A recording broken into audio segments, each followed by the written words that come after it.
What up, YouTube? Today, we're back. I know I said every day, but day's been kind of busy the last few days. But I will get this book done. It's a great book. Today we're on chapter 3, meeting, the Pinal meeting the spirit gland.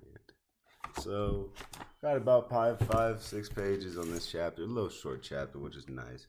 But then I'll come back and I'll read chapter 4. And yeah, so let's get started. One of my deepest motivations behind the DMT research was the search for biological basis of spiritual experience. Most of what I had learned over the years made me wonder if the pineal gland produced DMT during mystical states and other naturally occurring psychedelic-like experiences. These are ideas I developed before performing the New Mexico research in Chapter 21. I enlarge these hypotheses and incorporate what research we discovered during the experiments themselves. In the chapter, I will review what we know about the pineal gland, and next I will elaborate upon this data to suggest conditions in which the pineal is in its role as a possible spirit gland might make mind-altering accounts of indigenous DMT at Stanford University undergraduate in the early 1970s. I performed laboratory research on the development of the fetal chicken's nervous systems. I was curious about how a single fertilized cell would result in a fully grown and functioning organisms. This was exciting research field, and I wanted to see how I liked laboratory science less hot and nobly. I also believed a research elective would help my chances of getting into medical school. Despite the passion I had for this research, I felt guilty about killing fatal chickens. I had nightmares of chickens chasing me through vague and menacing landscapes. In these dreams, I escaped by lifting myself onto my mother's washing machine. It also did not seem as if laboratory science would provide me the opportunity to study the topics with which I was increasingly fascinated. While at Stanford, I took classes on sleep and dreams, hypothesis, the psychology of consciousness, psychology, and Buddhism. All cutting-edge materials in California universities. In those days, wanting to sort some things out, I went to the student health science and talked with one of their psychiatrists. He recommended I met James Friedman, PhD, a psychologist who worked at Stanford School of Engineering. I called Jim's secretary, set up an appointment to meet him, and got the confusing directions to engineering corner of the university.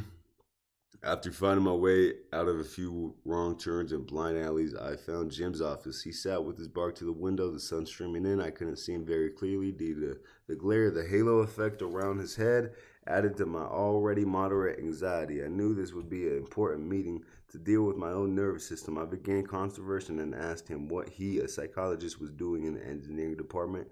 He chuckled and replied, "I teach engineers how to think. They're smart, no doubt about that, but can they really solve problems imaginatively? How do they approach the creative process? I help them look at situations from different perspectives." That's smart. Little did I know that Jim had worked with Willis Hartman, who was administering psychedelic drugs in an attempt to enhance creativity at nearby research institutions. The published, we're still recording, start recording. Yep. I'm using my laptop today. I teach engineers how to think. They're smart. Little did I know Jim, over 30 years old, remains the only such stated in the literature and showed great potential for stimulating the creative process. I wonder how many of the Stanford engineering students be supervised were in the studies.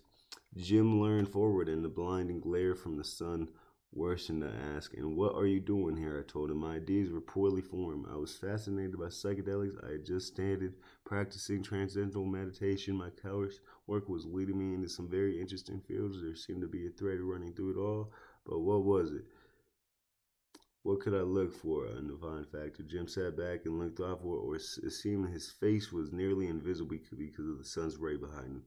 "You ought to look into the pineal gland," he said at last. My wife Dorothy is making a film about the experience of inner light described by mystics. The pineal gland is drawing her in the metaphysical source of this light, the crowning achievement of traditions. Maybe it really does generate that light inside our heads. "How do you spell pineal?" I asked, taking notes. We chatted a little bit about my plans after graduation. Our brief meeting ended. Building upon Jim's advice, I began I gotta read that one book again. It was chess, not checkers. And it was How to Grow Your Mindset. And it was just damn, that was a great book. Chestnut Checkers, man. You got to think ahead and think big. Western and Eastern mystical traditions are replicated with descriptions of a blinding bright white light accompanying deep spiritual realization. This enlightenment usually is the result of progression of consciousness through various levels of spiritual, psychological, and ego development. All mystical traditions describe the process and its stages. In Judaism, for example, consciousness moves through soulful or Kabbalistic centers of spiritual development, the highest being Keter or crown. In the Eastern equivalent tradition, these centers are called chakras. Through them, the highest chakra is also called the crown or the thousand-petaled lotus. In both traditions, the location of the crown surfer or chakra is the center in the top of the skull, automatically corresponding to the human pineal gland. We first read about the physical pineal gland in the writings of Herodotus, a 3rd century BC Greek physician. From the time of Alexander the Great, it comes from the Latin penis, relating to the pine penis. All right, the little organ in this peniform or shaped like a pinnacle, no bigger than the nail of your pinky finger. The pineal gland is unique in solitary status with the brain. All other sites are paired, meaning they have left and right. For example, there are left and right frontal lobe and left and right. You know what? This is how we're going to do it, y'all. We're going to stand and read. This little organ is the pain for a shaped like a pine cone, no bigger than the nail of your pinky finger. The pineal gland is unique in solitary status within the brain. All other brain sites are paired, meaning that they have left and right counterparts. For example, there are left and right frontal lobes and left and right temporal lobes. It's the only unpaired organ deep within the brain. The pineal gland remained in anatomical curiosity for nearly 2,000 years. No one in the West had any idea what the function was. Interest in the pineal accelerated after it attracted Reims Descartes' attention. The 17th century French philosopher and mathematician who said, I think, therefore I am. That's one of the best quotes. Whatever you think, I think, therefore I am. Whatever you think you are is who you are. Beautiful quote. Who said that? Were you worried about the first physical pineal gland in the writings of Herophilus, a 3rd century BC Greek physician? Herophilus, BC Greek physician from the time of Alexander the Great. His name comes from the Latin pinus, relating to the pinus. This little organ is thus shaped like a pine cone, no bigger than the nail of your pinky finger. The pineal gland is unique, solitary, left and right. Interesting after Reims Descartes' attention, the 17th century French philosopher and mathematician who said, I think, therefore I am. I needed a source for those thoughts. Introspection showed him that it was possible to think only one thought at a time. From where in the brain might their unpaired solitary thoughts arise? Descartes proposed that the pineal gland, the only singleton organ of the location directly above one of the crucial byways for the cerebral pineal fluid, make the function even more likely. The verticals, hollow cavities deep within the brain produce very cerebral spinal fluid. This clear, salty, protein-rich fluid provides cushioning for the brain, protecting it from sudden joints and bumps. It also carries nutrients to the waste products away from deep brain tissue. In Descartes' time, the ebb and flow of the cerebral fluid through the vermiculus seemed perfectly suited for the corresponding movement of thoughts. If the pineal gland secreted through its cerebral fluid, what better means for the stream of consciousness to make its way to the rest of the brain? Descartes also had a deep spiritual side. He believed that thinking of the human imagination was basically a spiritual phenomenon made possible by nature.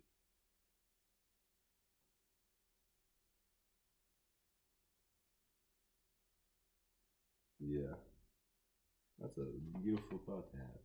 Our expressions of and proof for the existence of our soul. Descartes believed that the pineal gland played an essential role in the expression of the soul. Although the soul is joined with the entire body, there is one part of the body, the pineal, in which it exercises its function more than elsewhere. The pineal is so suspended between the passages containing the animal spirits, guiding person and carrying sensation and movement, that it can be moved by them, and it carries its motion on the soul. And consequently, the bodily machine is so constituted that Whenever the gland is moving in one way or another by the soul, or for that matter by the other cause, it pushes the animal spirits which surrounds its pores by the brain. Socrates thus proposed that the pineal gland somehow was the seat of the soul, the intimator between the spiritual and physical, the body and the spiritual met, each affecting the other and extending in both directions. How close to the truth would you call it? What do you know about the biology of the pineal gland? Can we relate to biology, the nature of the spirit? The pineal gland of the evolution. Older animals such as lizards, animals, is also called the third eye. Just like the two seeing eyes, the third eye possesses lens, canna, and retina. It is light sensitive, helps regulate body temperature, skin coloration, two basic survival functions. Immediately related to environmental light, melatonin, the primal pineal gland hormone is chromatic glands as animals climbed the evolutionary ladder, the pineal moved in, wore deeper into the brain, more hidden and removed from outside influences, while the blind pineal no longer sits on top of the skull. It remains sensitive to outside light because of the paper-thin surrounded bone. The mammalian, including human pineal, is buried even deeper in the brain, receiving is not directly sunlight. At least in adults, it is expected that the pineal assumes a more spiritual role. It needs to be the greater protection from the environmental afforded by such deep placement in the skull. The human pineal gland becomes visible in the development fetus at 7 weeks or 49 days after conception. Of great interest to me was finding out that this is nearly exactly. See, 7 weeks is only 49 days. That's crazy. Hold on. There's something for me, y'all. 7 weeks, 49 days. That's only 50 days, man. That's 7 weeks. You can get a lot done because there's 52 fucking weeks in a year. And that's only 7 weeks out of 50 days. You could change your whole life in legit 50 days, right? The human pineal gland becomes visible in the development. I read that. The human pineal gland is not actually part of the brain, rather it develops from pectoral tissue in the roof of the fetal mouth. From there, it migrates to the center of the brain where it seems to have the best seat in the house. We have already noted the pronounced proximity to the cerebral fluid channels, which allows its segregation's easy access to the brain's deepest recess. Additionally, it sits in strategic closeness to its crucial emotions and sensory brain centers. These sensory perceptual hubs are called the visuals and auditory little rooms of specialized brain tissue. They rely strategics for the transform and sensitivity to brain sites involved in their registration and interpretation. That is, electrical and chemical impulses that begin in the eyes, ears must pass through the collusion before we expect them in our mind as sights, and the pineal gland hangs directly over the collusion. Separated by only a narrow channel of cerebrospinal fluid, anything that's secreted by the pineal gland into that fluid would settle onto the colloidal. It is a moment.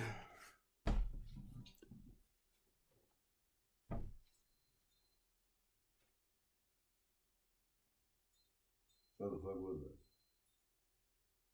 In addition, the limbic emotional brain surrounds the tiny pineal. The limbic system is a collection of brain structures immediately involved in the experience of feeling, such as joy, rage, fear, anxiety, and pleasure. Therefore, the pineal gland has direct access to the brain's emotional centers. For many years, psychologists considered the mammal's pineal gland the equivalent of the brain appendix. It was residential.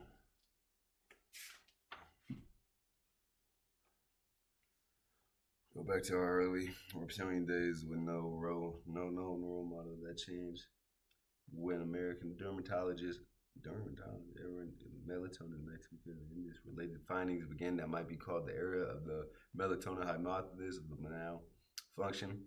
Leonard was interested in urticaria, a skin disorder in which there are not the pugo or lightened patches of skin throughout the body. In 1917 study observed that cow pineal gland extracted lightened frog skin.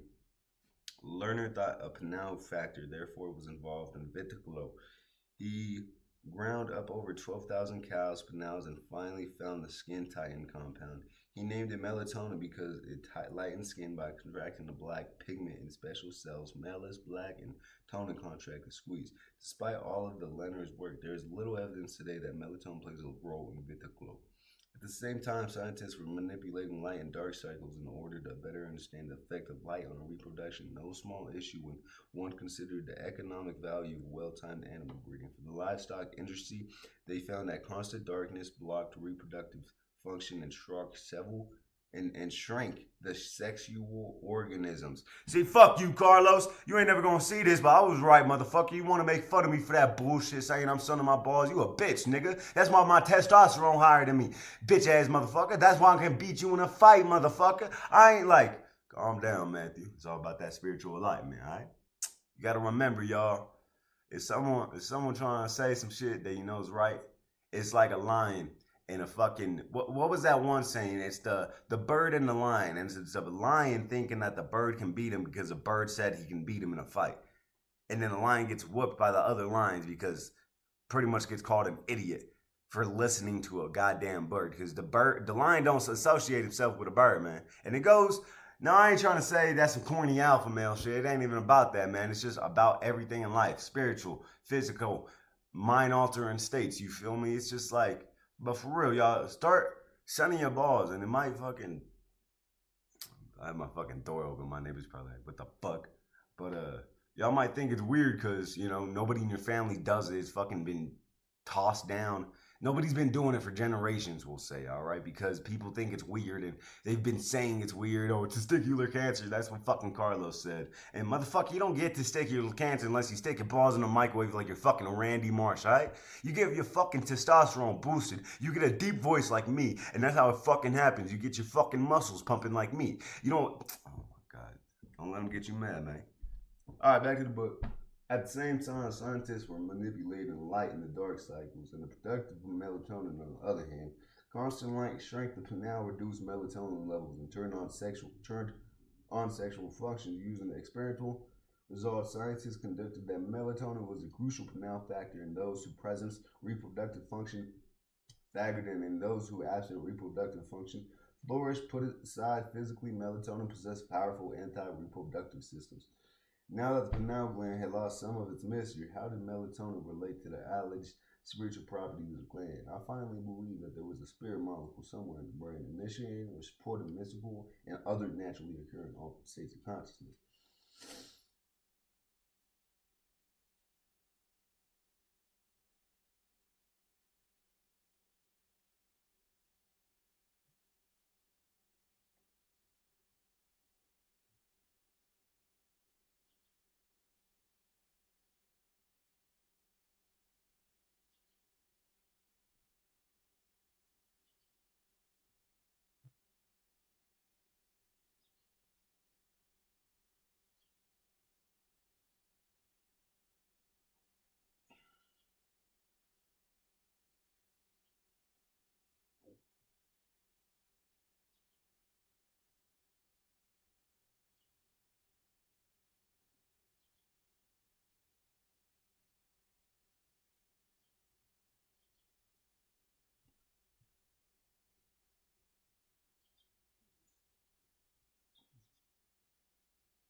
In the body's reaction to danger, the fight or flight response, however, only adrenaline and non and noradrenaline released by nearby pineal nerve endings, not by the adrenal glands, have any effect on pineal function. This is not what we would expect since the pineal glands does not originate from brain tissue, exists outside the blood-brain barrier, and are not to be responsive to blood-bone chemicals and drugs. Nevertheless, the body protects the pineal gland with a fierce tendency to the stress-related surges of adrenaline gland, adrenaline, and non-adrenaline created into the blood never get to the pineal. The pineal security system, made up of vacuum nerve cells, simply cleans up the blood-bone adrenaline and non-adrenaline in a incredibly efficient manner. Not sure gland to be produced melatonin during the day. Tiny blood vessels surround the pineal, so once it makes its melatonin, the hormone quickly enters the bloodstream and spreads throughout the body. The pineal also secretes melatonin directly into the cerebral prostaglandin fluid. When it can affect the brain even more quickly, the function of melatonin in humans is uncertain despite major well-vaccinated and our understanding of its effects. In other animals, there is a great interest in determining whether melatonin has a safe effect on reproductive function in humans as it does in other mammals. Melatonin levels fall drastically as humans puberty. Some investigations think this may allow the sexual pause to free itself from penile restraint and thus begin functioning in an adult manner. Conclusive evidence remains elusive. Neither is scientifically established that melatonin plays a role in jet lag, winter depression, sleep, cancer, or aging. For any chemical qualifying as a spirit molecule, it must at least possess psychedelic effects. Is melatonin a striking chemical similarity to DMT and 5-methylox DMT? Then that also profound psychoactive. Some early studies suggest that melatonin has mind-altering properties. Yes, it fucking does. Melatonin. Wait, no. Did I take? Was it too many melatonin there? Okay, never mind. I can't speak on that. Never had experience.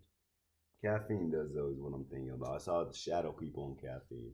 Of melatonin, there was only one way for me to find out if melatonin was psychedelic, and that was administered to my own human volunteers. After completing my psychedelic residency, I spent a year in Fairbanks, Alaska, working at a local community mental health center. My experience in the Arctic introduced me to a new field of winter depression. This syndrome related interest in the human biology of the pineal gland and melatonin research into the role in winter depression held promise for helping us understand and treat a wide variety of seasonal human systems. This astonishing coincidence provided me a context for beginning to probe the pineal mysteries. However, I knew a little bit human researcher. I thought ways to further my training. I moved to San Diego to take up a year-long fellowship in the clinical psychopharmacology research at the University of California. I learned how to write scientific proposal and grounds design experiments and administrator research drugs in the clinical environment. I gave and scored rating scales, collected blood and other biological samples, and analyzed and wrote up data. Following a San Diego colleague, Jonathan Lasky, MD to Albuquerque, I began working under the guidance of Glenn Peak, pediatric endocrinologist. Glenn was scientific discovery at the University of New Mexico General Clinical Research Center and an outstanding research site funded by the U.S. National Institutions of Health. Glenn, Jonathan, and I performed a comprehensive 3-year study of melatonin. 3 years. Normal human volunteers. Out of this emerged the first and so far only documented role for melatonin in human psychology. Melatonin contributes to early morning drop in body temperature. There is a daily rhythm in many biological functions as human. One of the most robust is body temperature, in which there is a sharp dip at 3 a.m. This is also when melatonin levels are highest. We studied 19 male volunteers who stayed awake all night in a light that was bright enough to prevent any melatonin function. The drop in body temperature was not nearly as deep as normal in these melatonin-derived men, and we wondered if the lack of melatonin was responsible.